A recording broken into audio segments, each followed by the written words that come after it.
Hi, everyone. We're just going to wait for people to file in.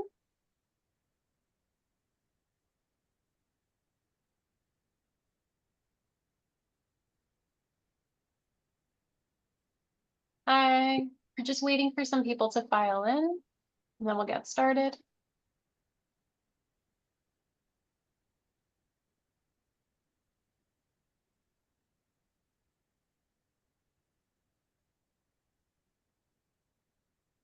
Hi, everyone. I am really sorry about the technical difficulties. We've probably emailed all of you in the last few minutes. Apparently, the password you saw was not the password we saw on our end. So thank you for everyone alerting us to that. I apologize for that. So we're giving people another minute or two to kind of see the text messages and emails and take that password and come on. But in the meantime, we are recording. So we're going to get started with introductions at least, and then hope that everyone's going to join us by the time we kind of get to content. So welcome. My name is Jacqueline Copel. I use she, her pronouns. I am the Associate Dean of the Honors College. I am also a proud Honors alumna. And I am going to have my team introduce themselves, and then I'll go through a few little reminders for this week, and then we'll get started with our main presentation. Bill, can you kick us off? Yeah, I'm Bill Offit. You should say hi, Bill. I prefer Bill. I am a professor of history. I am the faculty advisor for the Honors College in New York City. I also teach a couple of freshman learning communities and a couple of freshman University 101s. So if you're in New York, there's a fair chance you'll see me, and I'll send it over to Mohini now. Hi everyone, my name is Mohini Gobin. I use she, her pronouns. I'm the Associate Director of the Honors College and I'm based in New York City, but my role is by campus. And I will pass it to Nori. Hello, I'm Nori. I use they, them pronouns. I am an academic success provider here on the Pleasantville campus, and I will pass it off to Taylor. Hi, I am Taylor Powers. I am the Senior Academic and Success Advisor in Pleasantville, Nori's counterpart. I will pass it over to Shad. Hi everyone, my name is Shadman. I use he, him, his pronouns. I am an honors academic and success advisor on the New York City campus, and I will pass it on to Justin. Hey, how's it going? My name is Justin Ritchie. I'm an academic advisor here on the New York City campus, and I will pass it off to Flora. Hi everyone, my name is Flora and I am also in the New York City campus and I will pass it on to Emma. Hi everyone, my name is Emma Kleinberg-Orlick, she, her, hers. I am an academic and success advisor on the New York City campus and I'm going to pass it over to Michelle. Hi everyone, my name is Michelle Massa and I am the staff associate for both New York City and Pleasantville campus, but however, my office is based in Pleasantville. We are joined with some of our friends, some of the other departments. So Juanita, I'll have you introduce yourself. Hi everybody, my name is Juanita Maya. I'm the Assistant Director of Undergraduate Admission on PACE's New York City campus. And Patrick. Hey everybody, thanks so much for coming out this evening. My name is Patrick Roger Gordon. I use he, him, his pronouns, and I am the Assistant Vice President for Student Affairs. And one of the things I oversee is the university housing for both the Pleasantville and the New York City campus. And last but not least, Sydney. Hi everyone, my name is Sydney Tish. I use she, her, hers pronouns. I am the Assistant Director of Student Accessibility Services on the New York City campus, and I am also an honors alum. Since I think now we have a good amount of people, I want to just a few reminders. Friday, we have another Next Steps webinar. It's going to be completely different from this one, and we hope no technical difficulties for that one. We're going to send an email making sure everyone's got the link, and we'll double check that password for Friday. That Friday webinar is going to focus on the scheduling making process, how all of us have made schedules for you or your students. And we're going to talk about orientation, welcome week, and honors mentoring and everything that's honor specific for this summer, everything you need to basically succeed and what the deadlines and all of that's going to be. It's extremely important because we're going to set you up for the summer and basically talk about everything through the end of August. So again, we'll be sending out probably an email just to make sure that link and password and everything is correct. Or if you didn't get a chance to register for that for Friday, this will be your chance to do so. Reminder that if you've not, as our students on here, if you've not filled out your orientation questionnaire, your honors questionnaire, the second priority deadline is tomorrow. And it's really important because we are working on those schedules right now before anybody else, and we want to get you those classes before anybody else. And so please do that. The third and final deadline is the week after, it's next week. So please try to meet the one for tomorrow so we can start getting you your schedule. Last but not least, before we go into housing, please try to listen to the presentation as it goes. If you feel like your question has not been answered, maybe past that topic, feel free to put it in the Q&A. And a staff member, one of us as advisors, or Patrick or Sydney will answer it. But want to make sure that maybe your question hasn't hit yet, maybe might cover it in your PowerPoint. So wait a little bit. If you feel like we've passed where your question would be, feel free to put it in the chat. If you feel like it's going to be very campus or specific based, please include your campus in the question as well. Things differ slightly based on campus. So with that kind of housekeeping, I will hand it over to Patrick. All right, thanks so much. I hope, sharing my screen. Can I get a thumbs up? Yay, outstanding. Technology is working. It's all falling into place now. As I said, my name is Patrick Roger Gordon. I'm the Assistant Vice President of Student Affairs, and I'm going to talk to you about the steps for housing. We're going to talk a little bit about what housing is like and who's around to support you and what your experience will be. We're going to talk a lot about what we call the onboarding process, and that's that process we engage with you over the next 4 months to make sure that all your ducks are in a row to move in and have a smooth move-in process. We're going to talk a little tiny bit about the actual move-in process and some of those details. Hopefully I have some room for questions and answers at the end. There we go. So housing and residential life are two teams that work together to support you while you're at PACE. Housing operations, which is my team, we oversee the back end and what else we're often referred to as the business of housing. We're your primary contact right now. We will be reaching out to you, and we already have in many cases, about the application process, the other forms you'll need to fill out, the steps that you can take to search for roommates and match. And then we'll be the people that are doing the actual assignments and then talking to you about the actual move-in logistics. And then we get to the end of the summer and you move in and we pass you off to the other team, which is called residential life. They're the folks who are your primary contacts after moving in. They're comprised of resident assistants who are peer leaders who live on each floor or within each community, who are supervised by residence directors. They're full-time live-in professionals who, again, supervise the RAs and help coordinate the support that's available to students. And then there's a senior staff team of assistant directors and directors that oversee the RDs and work on what we call the curriculum or the planning model to make sure that students are engaged in meaningful ways beyond just, living together. There's a lot of intentionality in terms of the kinds of support we provide to staff, to students within the residence halls. So one of the things we like to talk about, I like to talk about, is what are the reasonable expectations of being a college student? I don't think these are specific to PACE, but I think it's important that we all spend some time talking about what it means to become a part of a community. Many of you are coming from a place where you've not been immersed in a different living environment. Even if you've gone to camp, it's not quite the same as going to college. And so we do have very clear expectations of our students as they come in, that we want to communicate, and we'll probably communicate many ways, my team and then the residential life team once you arrive, because they're a very important part of that transitional process and what you're getting out of the college experience. So we do expect that students are going to arrive seeking to actively get along with other members of the university community. We expect that you'll come working to value the difference of others and commit to living peacefully with others who have different backgrounds and identities. We expect that you're going to come to pursue compromise in the face of conflict and work to de-escalate conflict when it occurs. And we're going to hope that you maintain realistic expectations, understanding that you can't have, we're not able to provide comfort 100% of the time. And there are going to be, some scenarios where we're not able to resolve things with a quick room change, and that's not always the most appropriate solution. And we like to lay all this out there because, you know, we realize that some of you will come and for the first time really be in a situation where you're sharing a space with somebody who might be very, very different than you.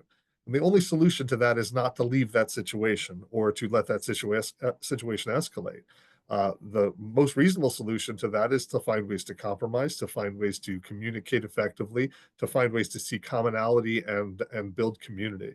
And that is what the residential life staff is here for. That is really our primary learning goal, is to help you become a member of a community who can manage those kinds of challenges. And the reason for that is this next slide, which is what you get out of that experience.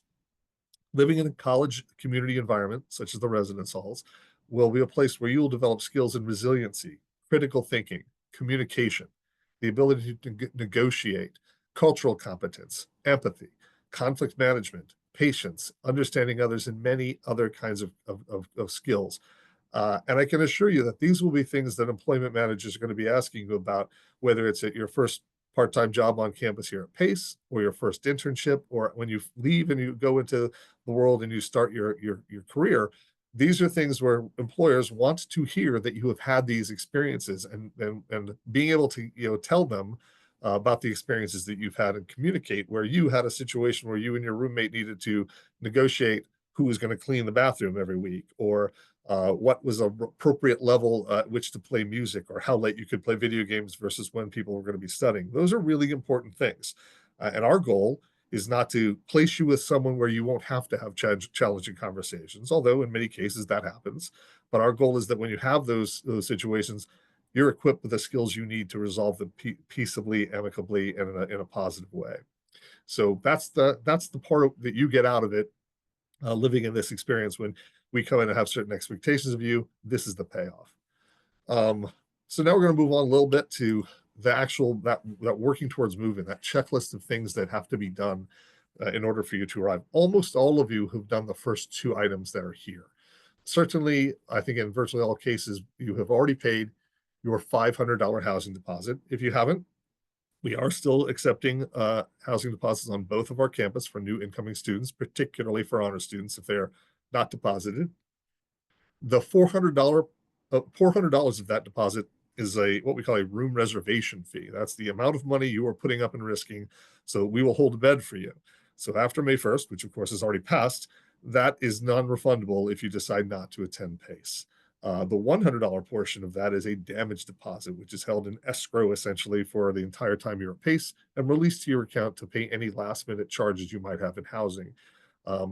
Because the intention there is that it covers any damages that might have happened in that last semester, but we rarely, if ever, charge for damages. We don't charge for minor wear and tear. So most of our students just get that $100 refunded back to them whenever they just no longer are living in our residence halls. As noted, we have already started reaching out to students. The application is already available for those students who have deposited. So if you haven't received an email inviting you to apply, it's really important you reach out to our office. At the end of my presentation, I'm going to have a slide that shares our email address, but simply put, it's housing@pace.edu. So if you feel like you should have already received that and haven't, reach out to us and we'll see what's going on. The first step after that you have to engage in through the My Housing portal, and we'll take a look at that in a minute, is the housing application. It is available now, and we expect that folks are going to get that in by July 1st. As of July 1st, if students have deposited but haven't completed their housing application, they're in danger of losing their guaranteed housing status. It's very important to us that, for a number of reasons, that we are not holding a bed space for somebody who maybe is not really serious about coming to PACE, not the least of which is we don't want folks to have a roommate match or a suite mate with somebody who's going to not show up on that day. We want to make sure that we're holding spaces and giving students the opportunity to become roommates with folks who are actually going to show up and be there. It's not a major problem for us, and you're not going to immediately lose your guarantee on July 1st if you haven't done it, but we will be reaching out, and it's important for us to keep students on task with all of these because there are several little points of contact that we have along the way. The next is the housing agreement. The housing agreement just went active last week on May 1st. The housing agreement is kind of like the contract or the lease agreement that you have with us. It's about 11 pages of very dense legalistic information that covers the dates and deadlines, the times the residence halls are open and closed. And we require our students to complete that before they can continue on in the process. But once you complete that housing agreement, then you're going to be placed into the roommate matching pool, option item number 4 here, which is optional. Not everyone has to go search for and match with roommates. That process, by the way, doesn't actually open until Thursday because we wanted a week between the housing agreement opening and the roommate matching opening so that those pools will fill. Right now, there's, in some places, there's only a couple of students in a roommate matching pool. And so we want to give time for those to fill up and for people to have options once they go in and start looking for roommates. That roommate process, as I said, starts May 8th to everyone who's completed the housing agreement. By default, students are placed in what we refer to as the general roommate matching process or pool. That means that students in that pool can, it's divided by campus. So you will only be searching among students who are on your campus. It's divided by class level. So if you're a first-year student, you will only be searching among first-year students. And the general pool is divided by gender. So you will only be able to search for students who have a match with you on the same gender identity that was listed when they applied to Pace University. If you are interested in a broader definition of gender in terms of your roommate match, if you want to be paired with somebody based on a non-cisgender identity, then you'll have to enroll what we call the gender affirming roommate matching participation process. It basically will lift you out of that general roommate matching pool and place you in another pool where you can search for anybody regardless of binary gender. We'll talk a little bit more about that. But again, the most important things to remember are if you do want that, there's some steps to follow and I will highlight them. If you do not want that, you don't need to take any action. By default, you're placed in the general pool where matches are only based on binary gender identity. Moving on, as we move into June, we are going to release something called the pre-assignment form. Now, that pre-assignment form is essentially, it serves 2 really important functions. One is it tells us you're done making roommate matches. So if you're a Pleasantville student and you've matched with 3 or 4 other people to fill a 4 or a 5-person suite, and you're all happy living together, all of you can then complete this pre-assignment form. We'll see that you're all matched and you're all done with the form, and we will begin to assign you. We want to assign students as soon as possible. It helps us because if maybe there's a problem making that assignment, we have a lot of time to recover and to fix something if you notice that there's an error made.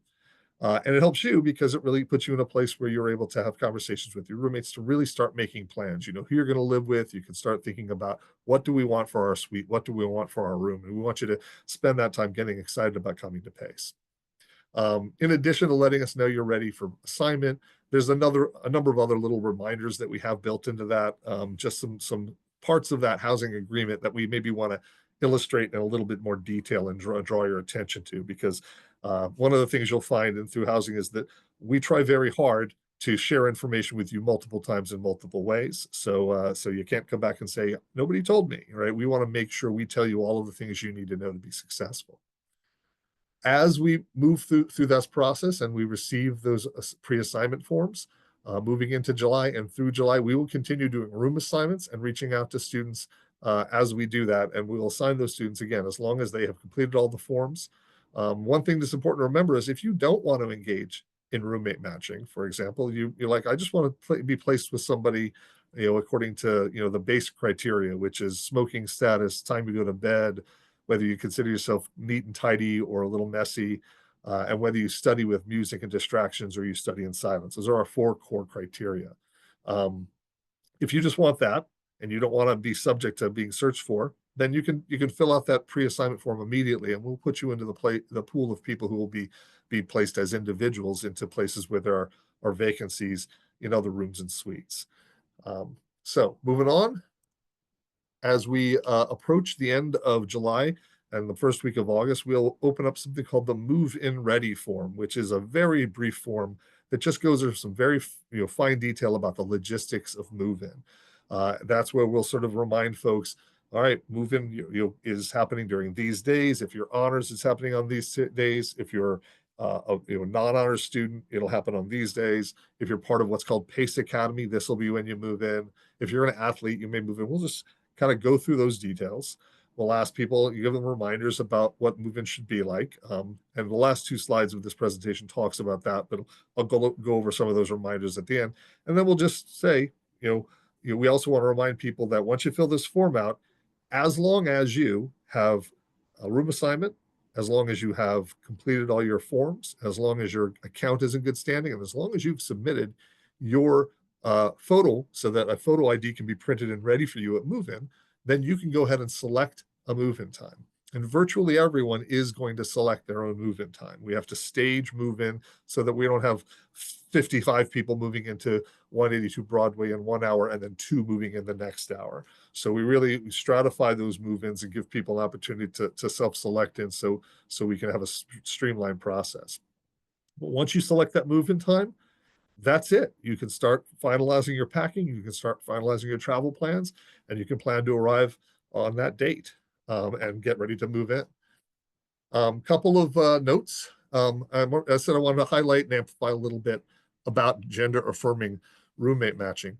I just want to, again, really emphasize the process works exactly the same. And when students engage in that roommate matching process, they're going to go to My Housing, and all of these directions are baked into the information that we have sent and we will continue to send. You're going to log into My Housing, you're going to look at the roommate matching option, you're going to see what your roommate matching pool is, and there's a place for you to click and select fall 2025 and see what your options are. You can put in some criteria, you can put in a name, and you'll be able to click on a button and an invitation will be sent. And if that invitation is reciprocated, if that request is accepted, then you're matched for roommates. That happens no matter what pool you are in. If you're a transfer student in the Pleasantville campus, you're in a pool with other people like that and you can make that match. If you're a first-year student on the New York City campus and you're in gender-affirming roommate matching, the same process follows. It's just going to be, that's going to define who's in that roommate matching pool with you. But I can't stress enough, you are only placed in gender-affirming roommate matching if you have in your application indicated, I am interested in gender-affirming roommate matching. And number 2, B, I should say, you have completed the gender-affirming roommate matching participation form. It's a separate form. It's very important to us that folks read and fully understand what we mean, what we are and we are not able to guarantee in that gender-affirming roommate matching process. It is a tool and a resource that's going to help a lot of students, but it might not fill everyone's needs. And so what we know is that sometimes students might be reluctant to put a lot of information about themselves, about their gender identity into some random form at a university that they just enrolled in.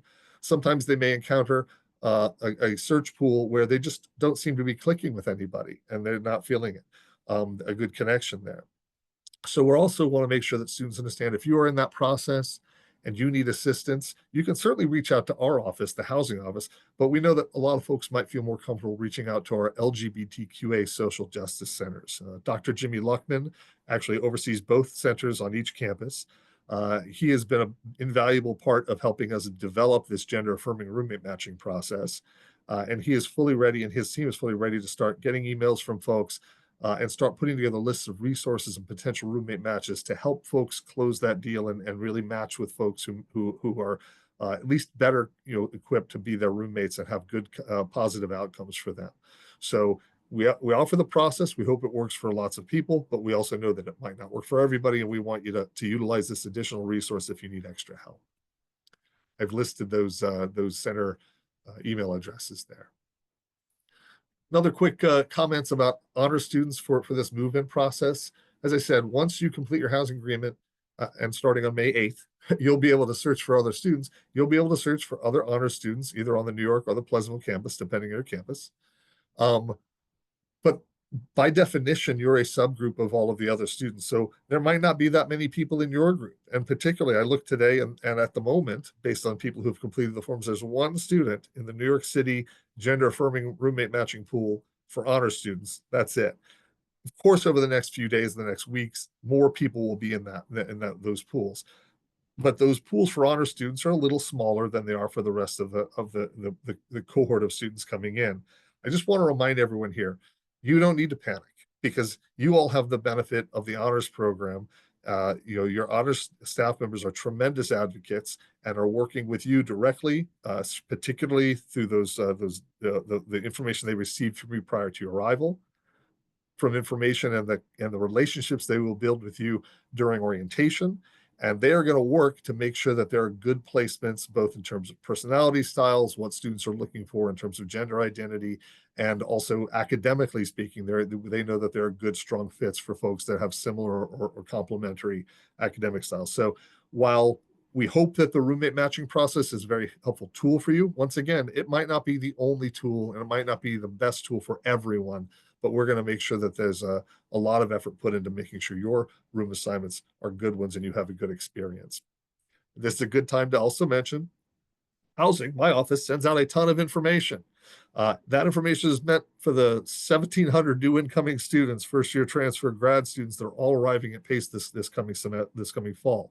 You, again, are a small group of that within that, and you're one of a few different groups. Like I said, athletes, students who are in Pace Academy, honor students, who may be getting differing information from your leaders. So Dr. Capel and her team may be reaching out with information about the move-in process, which differs a little bit from what you're going to get from me. When that happens, there's no reason to stress. You can almost always just follow the directions provided by the honors program because we're in communication with them. When they're sending you information, it's essentially an exception. Exceptions being made, and for you, you should follow that information. All right. This is what your My Housing page will look like if, as of today, you have not yet completed your housing application. It's just a quick message that says, thanks for submitting your deposit.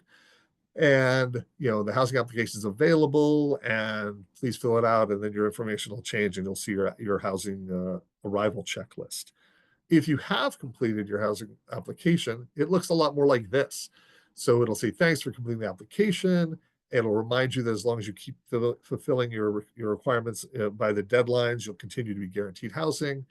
Reminder of which campus you're applying for, reminder of the most recent email that has gone out. That's important because sometimes you may look and suddenly it's July and it'll say, the most recent email was July email, and you're like, well, the last email I remember getting was May. And so you might have missed some information. We want to make sure that you have the opportunity to catch up on any information you might have missed.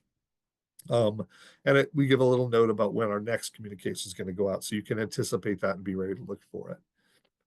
We then move on to the arrival checklist, which outlines all of the little steps that I kind of went through earlier. There's a yes indicator if that is an item you've completed. There's a no indicator if it's an item you have not completed. But more importantly, it identifies things that haven't started yet and when they will start. So you don't have to stress about, I didn't complete the move-in ready form. Well, it's not available yet. It won't be available till August. It's okay. Once that's active, you will see that there, and you'll see once you complete that requirement, and you'll get a stream of yeses all the way down, and you'll be in good shape to arrive. There's a little note down at the bottom regarding roommate matching. Until someone completes the gender affirming participation form, this is the message they'll get that will remind them that they are going to be placed in the general pool until such time as they complete the other form. And so if you never complete that other form, you'll stay in the general roommate matching pool. If you do complete that form, that message will change and it will affirm that you're actually in a gender affirming place. If by some stretch you end up in a gender affirming roommate matching pool and you didn't mean to, which would be weird because you have to do a lot to get there, but if you do, just call our office. We will unwind that. We will get you back in the pool that you want to be in. Okay. All right. Last few things, two more slides. When we move in, overwhelmingly the most common question, honor students move in early. Honor students for New York will move in on Wednesday, August 27th. Pleasantville students will move in Thursday, August 28th. Just keep in mind that that's, again, early. The standard move in for non-honor students is later. So if you see things like August 29th and 30th or August 30th, we're talking about the non-honor students. That's the big move-in process. You're coming in early because you've got this great pre-arrival program that's planned for you that's going to help develop your cohort and is going to continue to add to the excitement and the success you have as a college student at Pace. As I mentioned, all students are required to select a move-in at time. When we release that process, you'll be selecting from a bespoke group of times that are for the dates that your cohort will move in, whether it's New York or Pleasantville. I do want to remind you again, though, your account has to be in good standing. Even as an honor student, your account has to be in good standing. You have to have your photo ID, your ID photo submitted to the Auxiliary Services Office so we can have a printed ID ready for you at check-in. There's nothing worse than showing up and basically being told, well, the key, which is what opens your hall and opens your door, isn't ready for you, and you have to go stand in a 2-hour line. So I know that information comes out through orientation. It's available on our website. We can make sure Honors is going to get that to you, but it's really important that you submit that photo. It's a 3-minute deal where you click on a form, put in some information, and you send the photo. So please make sure you send that photo in. All right. I think my last slide is just, you have plenty of time for packing. Not only do you have about 4 months before we move in, which is plenty of time to think about your own packing, what you personally want. Then along the way, identify who your roommates are and where you're going to live, and then communicate with them and think about what you're going to need as a room. But also, once you arrive, you will have plenty of time on our campus. The actual average time from the time you pull up in your car to the time the car is pulled away and parks is about 20 minutes. Sometimes during a peak hour, that might be a little longer. Sometimes it's as little as 10 minutes because we have a very efficient system. But I don't want you to stress about the time. I want you to convey, those of you who are parents in the audience, or those whose parents aren't here, convey to them, this is a low stress process. And you should come prepared to wait a little bit, but we'll probably be happily surprised at how little you have to wait. If you come in a U-Haul or box truck, you are doing it wrong. Please don't do that. That's too much stuff for any of our residence halls. We advise that you pack in closed or sealable boxes in case you have to wait on the sidewalk for a little bit and stack your things. We don't want you to create a pile. We don't want things getting knocked over or messed up. Best to pack concisely. Consider bringing a hand truck or a wagon of your own, because we do have bins on wheels, but there are times where the usage is backed up and you may have to wait. If you have your own device, that would be helpful. And finally, you can always mail things, or you can have things delivered to Amazon delivery boxes in our region. I mean, there's always, just within like a 5-minute walk of the New York City campus, there are at least 6 different Amazon delivery locations. And that, of course, gives you a lot more flexibility as to when you can go get your things. So just please do check our website, but we will be distributing in that information we send out over the summer. Part of that information, and we send 1 email a month. Basically, in the first week of every month, we'll send an email with the next deliverables and some more information you need. We will include something called the what to bring and what not to bring. Right now, it's being finalized, and you can imagine most of the things you can and should not bring. But it also has a little section that talks about things you should talk to your roommates about before you bring them, because no suite needs 4 TVs. Some suites don't need any. But you definitely want to have a chat if someone's planning on bringing one, is to not bring more than one, because it's just not necessary. And there's many other things that applies to. The list we sent out will not be comprehensive. It is subject to change. And again, it will be included in that information we send out in July and August, to help you focus on packing a little more. So that is my presentation. These 3 links are going to be super helpful. Within the arrival planning and virtual welcome packet kit, it's going to be virtual welcome there. One of those has that current link to the existing what to bring and what not to bring form. That will be updated. The last one, the residence halls one, has links to each of our halls, which has a little virtual tour, pictures, information about the amenities, and eventually you can link out to the costs for those. And if you want to call our office or email, those are those contact points right there. So that's it. Dr. Capel, do we have any questions? Yeah. Nope. Thanks. Oh well. There's a few that we know the answers to, but I'd like you to say them out loud because I think they're important. The first one is, we got the question, well, it's about New York City. I think it applies to actually both campuses, since both campuses are suites for our freshmen, our incoming freshmen. Do we pick just our roommates within the room within the suite, or are we picking all of our suite mates? You can do either. First of all, you don't have to pick anybody. As I said, you can fill out that pre-assignment form immediately, and we'll figure out. There's a few. This starts me up with a stream of standardized answers. First, in New York City, the limit for roommate matches is 10, because the biggest suite we offer is 10. And if you give me 10 people that are matched together, I can promise you're going to be in 15 Beekman, which all of you are because you're honor students, and you're going to be placed together, because it's really important for us to value large groups that want to live together. That doesn't happen very often. I wouldn't be surprised if more than 50 or 60 students give us large room suite matches that fill up an entire suite. So generally speaking, people are going to give us some lower denomination. So if you pick only 2 roommates and you form a triple, you're going to be placed in a triple within a suite that has probably both triple and double rooms in it. If you pick only 2 people, like you match with one other, it does not guarantee you're going to be placed in a double. It's possible, but it does not guarantee that, because we have to find a way to place also all of these individuals that might not have been matched with anybody. So it is, as you can imagine, a little bit of a puzzle, but the more people you give us in a fully matched suite, the more likely it is that you're going to have a lot more control over who goes into what room. Because you give me 10 people, I'm going to pop them into a room, and then the 10 of you are going to email me and say, Patrick, you got this wrong. I want this person in this room and this person in this room, and I'll allow you to define who gets into what room within the suite. Pleasantville is similar. Pleasantville has suites for 4 and 5 people. Most are suites for 5.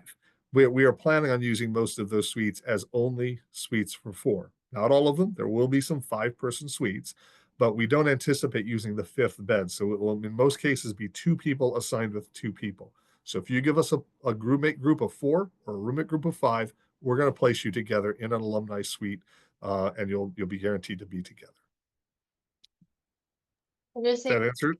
Yep, and I'll just say from last year we did the placements in New York City. If you are submitting for 4 people, our first intention would be like, oh, a quad 4, assuming all 4 of you want to live together. But some of you may be like, no, it's 2 and 2. We want to have 2 doubles next to each other. So you have to be very clear, because we with us, and we'll kind of talk about that when we do in July when we get to the placement, but do be careful of that, and especially if if in the 10, as Patrick said, who wants to live with whom, we'll need to know that. Patrick, do you send emails for all this housing stuff that's going out this summer from you guys, not the stuff from us? Is it going to their PACE email or their personal emails? It goes to both. And in fact, after the first point of contact for you all is completing that application. One of the questions in that application is there another email address where you want us to send this, a parent or a family? So from that point forward, once we receive a parent or family email, we not only send every email to your PACE email address and to the personal email address that you have provided with when you applied to PACE, we will also send that email to that third email address that you provide. That third email always goes with a little preamble at the top that reads something like, you're getting this because the student below asked you to get a copy, but after move-in, that's it. We're not going to keep emailing you, right? We don't continue to email family members indefinitely. It is just about making sure they have our primary onboarding emails, which are those May 1st, June 1st, July 1st, and August 1st emails throughout the course of the summer. One thing, before we answer a question, one thing I'll just want to point out that we go through every year is every person in the group. So if Sydney, Patrick, and I want to live together, all of us have to request each other. And so that is very important, that everybody that I'm requesting Sydney and Patrick is requesting Sydney and myself, Sydney's requesting Patrick and myself and me, yeah. So you have to make sure everybody's connected in the circle or the pair, the triple, the quad, because sometimes it breaks and then we'll just see, oh, 2 and the third person didn't match with everyone, and we'll wind up putting a third in there, and then somebody gets upset. Let's break that down to make sure we understand. If I'm matching with Dr. Capel, there's one request and one response. That's one link.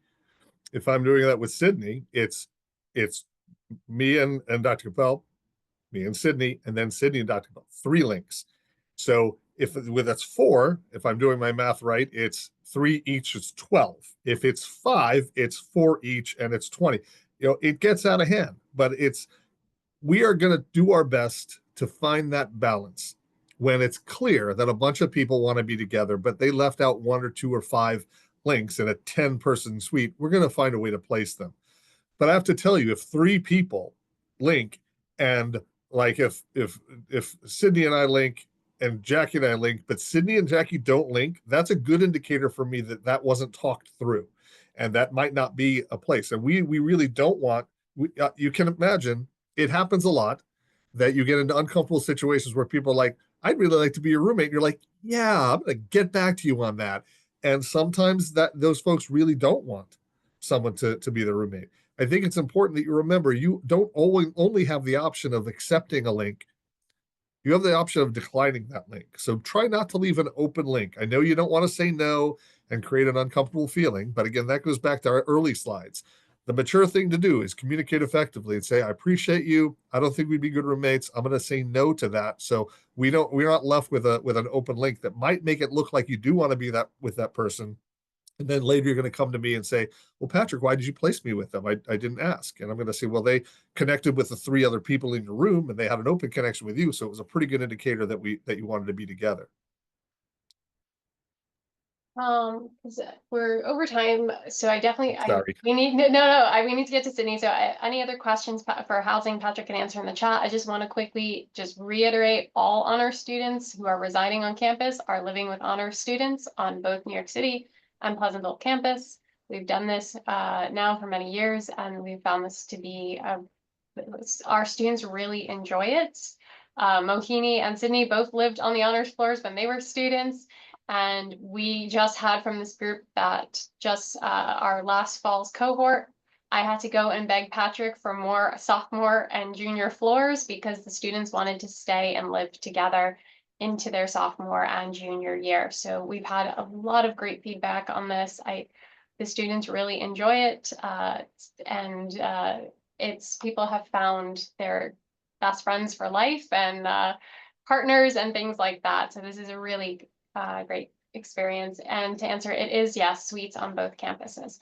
So one of the questions in the chat was about, with 2 that actually Sydney's going to answer in their presentation. So about housing accommodations and about singles and how does this all work? So I think this is a perfect time to segue into kind of Sydney. Yes, for sure. And just to share, when Jackie says people have found their life partners, I met my current wife on an honors floor. We were next door neighbors, so it does happen. I'm living proof. All right, so since it's been a minute, to remind you all, my name is Sydney. I am the Assistant Director for Student Accessibility Services on the New York City campus. I will be talking about both NYC and PLV processes because they're the same process, although obviously I am a bit more knowledgeable about NYC and everything going on there. So just as a quick, who is SAS? What do we do? We uphold disability and accessibility laws. So that means that fundamentally we are a compliance office.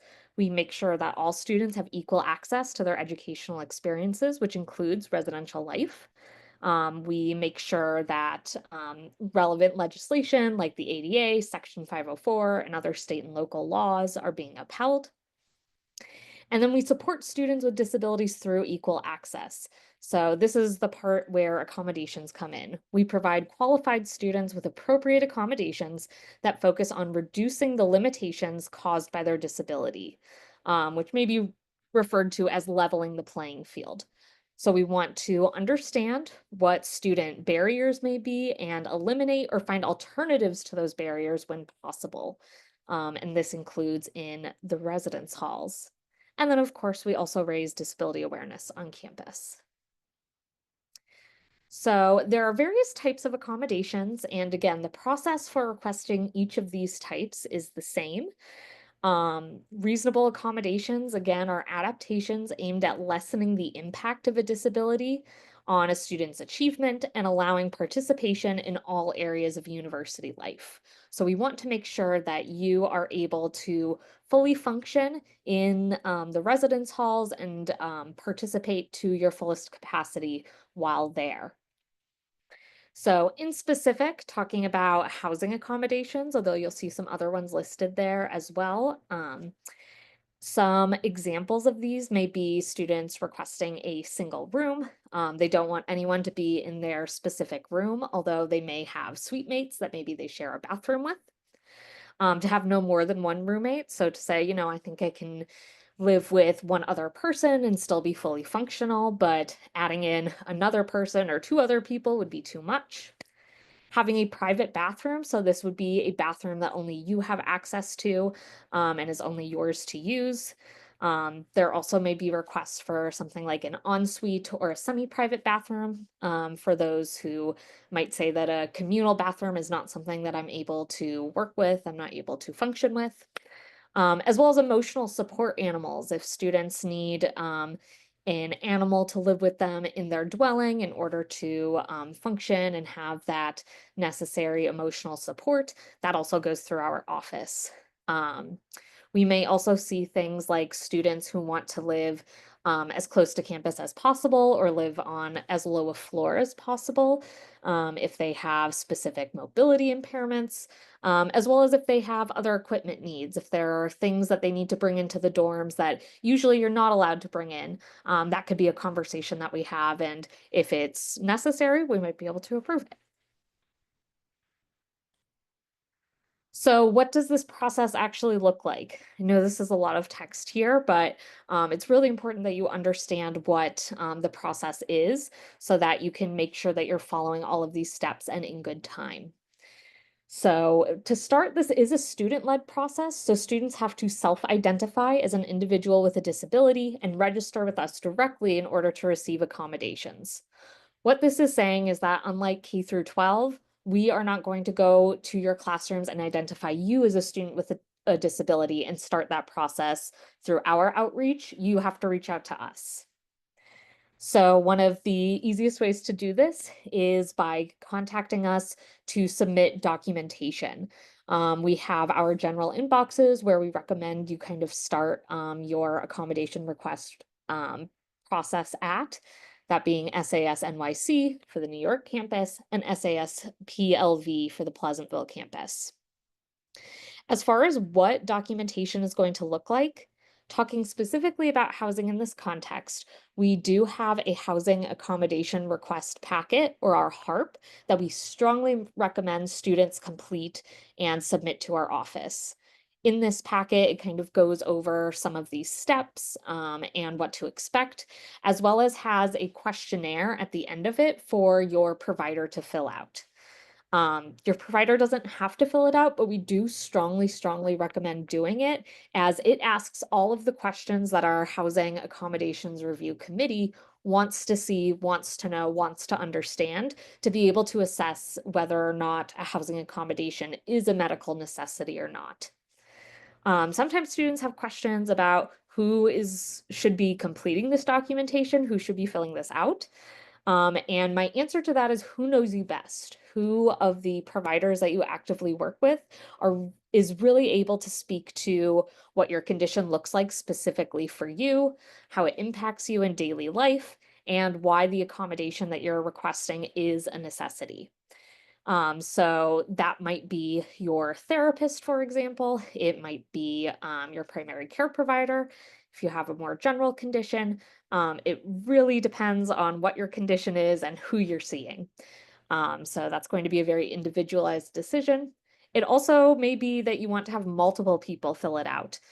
Maybe you have a chronic medical condition that you want your cardiologist to speak to, and then you also have a psychiatric condition that you want your psychiatrist or your therapist to speak to. We can definitely take a look at both and see how those interact and both contribute to your accommodation needs. That's not a problem. So after submitting the documentation, then comes in the part where we want to hear from you specifically. So we don't just want to read documentation from a provider. We also want to hear about your lived experience and why you're requesting this accommodation. So that means that students have to schedule an intake appointment where they'll discuss their experience of their condition in various settings. These appointments can be done either in person, if you're around, which isn't very typical over the summer, or what's much more common is we get lots of meetings over Zoom or over the phone, depending on what your preference is. These meetings, we usually suggest blocking off 60 minutes of time for it, but typically I would say these meetings tend to last closer to 30, 40 minutes. Once these above steps are completed, your part of the process is done for the moment. Then SAS will review all the information with our team and our specific committee. So in this example, our housing committee. After the accommodation requests have been reviewed, students will then receive a determination email or checklist from SAS, which includes next steps for implementing their accommodations. So again, we will review. It's not just one person who's taking a look at your documentation and your self-report. It is a team of disability professionals who are reviewing it and making their determination. And then that determination is sent to you in writing, either via an email or a checklist that will state what you've been approved for and what your next steps are, as well as in the event if you are denied any accommodations, what your next steps look like if you want to continue to pursue those accommodations. As far as how this gets implemented for housing, that is the point where we then start to hand things off back to Patrick and his team in housing operations. So we will tell them, hey, this is a student who's been approved for X accommodation. We don't say why, we don't say what your disability is, we don't give them all of the information that you gave us. We just say this is what they're approved for, and then they start working on making that happen. So if there's a space that's available that meets exactly what you need, they will let you know what that looks like and when potential move-in times might be, talk about that with you. Or sometimes, particularly at the beginning of the year when we tend to have lots of folks in the dorms and we're not sure where there might be some wiggle room, you may be placed on a priority wait list. Essentially, what that means is that while there's not a space available currently that meets your needs, you will be on the top of the list once a space like that becomes available. So you will get moved before students who are just requesting a roommate change, an elective roommate change to be moved. You're top of the list, number one priority for our housing operations team. But again, that's still all done by Patrick and his team. I don't know where the available spaces are. I can just say whether or not you've been approved. And then lastly, just as a final piece, students do need to periodically update us in order to continue receiving their accommodations. So for housing, that means that if you loved your residential life experience this year and you want to do it again next year and continue to use your accommodations, you just have to let us know that you're going to be in housing again so that we can update Patrick once more and make sure all of that gets squared away. So we have forms on our website for all of that. Then I believe this was a question in the chat earlier as well, kind of expected wait times. So you can start planning out when you need to get all of this done and when you should get this started. So all accommodation requests are reviewed on an individualized basis and by a committee of SAS staff, as I mentioned. We want to make sure that we're devoting the necessary time and effort in order to understand your request, understand what your provider's sharing, and come to a reasoned determination as to what accommodations can be approved at this time. As mentioned, SAS numbers are pretty significant and increasing each year. So to give you an example of the number of requests that we see, last year between May and August, we had 106 academic requests and 144 housing requests. So given those large numbers, and again, that was just the New York City campus on its own, at peak times, so specifically late July through September, students may be expected to wait potentially 1 to 2 weeks for an intake appointment, as well as 4 to 6 weeks for a housing determination once the intake is completed and the documentation is submitted. So what that means is I do strongly recommend if you are sitting here thinking, I know I need a housing accommodation, I know that I won't be able to function if I don't have certain things put in place, reach out to our office and get this process started now.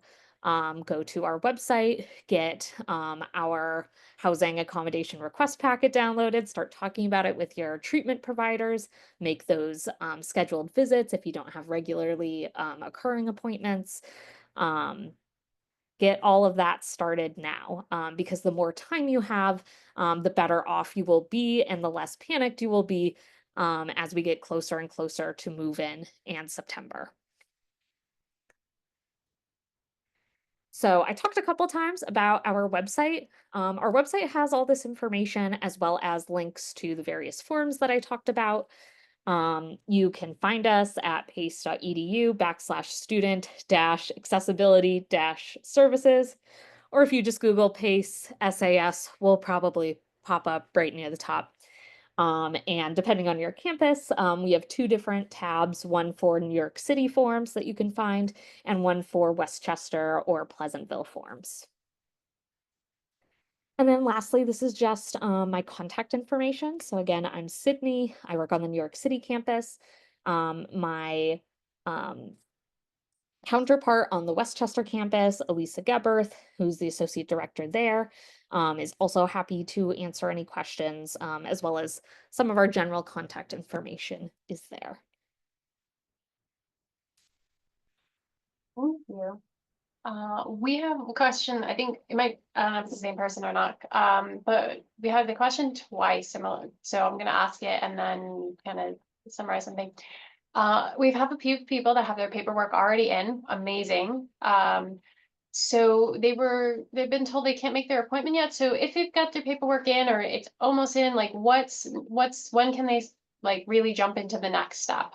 Or Yes. So right now we are in the middle of proctoring all of our final exams. So our office is a bit focused on that side of the house right now. But as soon as the semester ends, which is going to be May 12th, next Monday, then we'll be ready to start setting students up, incoming students up with their intake appointments. And if they have all their paperwork in and it's just sitting there waiting right now as you all are handling proctoring, just to clarify, is your office reaching out to those families and students saying we're going to make appointments now, or is it their responsibility to do that after May 12th and call you guys? I would recommend students reach back out to us to get that set up. All right, so I want to make sure for those who've already have all their stuff in, so in about another week, let's say like another 10 days, reach out to Student Accessibility Services and get those appointments in. I want to just say from the honors side, and Patrick, we've been doing this in Sydney for a bit. This is our first time asking Sydney to present at our Next Steps webinar. We always have a Next Steps webinar this week, but we've had more and more, as Sydney said, students that need various types of accommodations and sometimes wait till the last minute. So we wanted to give you all a jump start, head start, and kind of find out this information as soon as possible. So you can, if you haven't already, start that paperwork tomorrow and get that in and avoid that peak rush that Sydney was talking about. And so that way, when we go to make your housing assignments in July, we may already have some of this information, and that you're just not stressed. And if you're somebody seeking a dining accommodation, if you have a lot of allergies like myself, you're not worried as school's starting if what's happening with eating, which is a very important thing. So that all that is squared away. So when you start with us at the end of August, you don't have to worry about any of this. So can't stress enough to put in all your paperwork as soon as possible. And that's why we wanted this information at your fingertips today.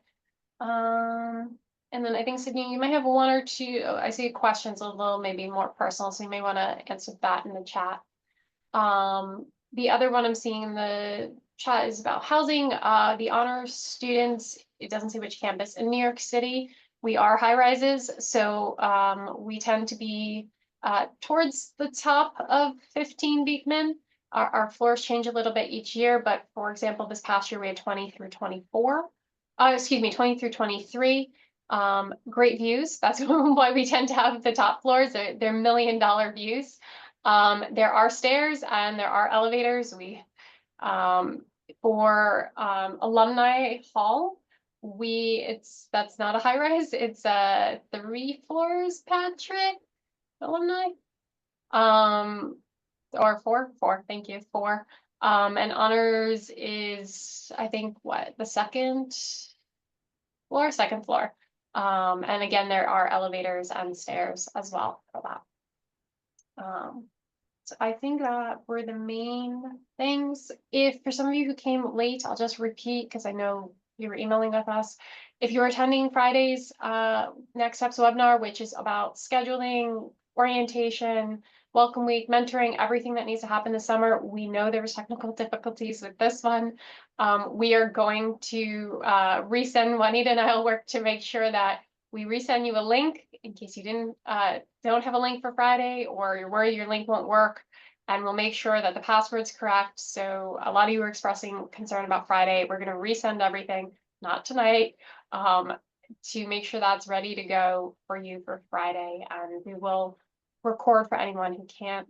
This was recorded. We'll put this on our YouTube late next week, and we'll record that one as well. But I think we are over time. So if there is any other questions, feel free to put them in the Q&A. You can also email us. We'll put in the chat our honors NYC and honors Pleasantville emails if you have any additional questions. You'll hear some of this again at orientation, but the big purpose of this was to hear it early so you know what you're doing, and to kind of calm any fears and get you started on everything. One last thing I forgot to say is the housing matching closes July 1st, which Patrick had on his slide. And we have the 2 New York City honors orientations are in June, and we have the Pleasantville one's in June, one's in July. So we really encourage you to attend those orientations. You don't have to, we highly encourage you to, so you can meet a huge part of the cohort and figure out who you vibe with in person. That's very important, very different than Instagram. And then you can figure out who you vibe with and pick your roommates and get that in. So we highly recommend that. We're going to stay on for another just few minutes in case there's any lingering questions. Stay on for about like 2-3 minutes. And otherwise, thank you so much. We'll see you on Friday at the webinar, and check your emails for that updated information. Thank you.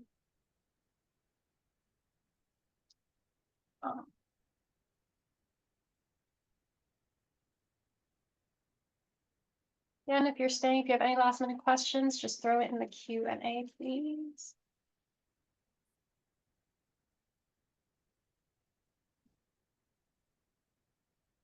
Okay, Patrick, you're answering. Thank you.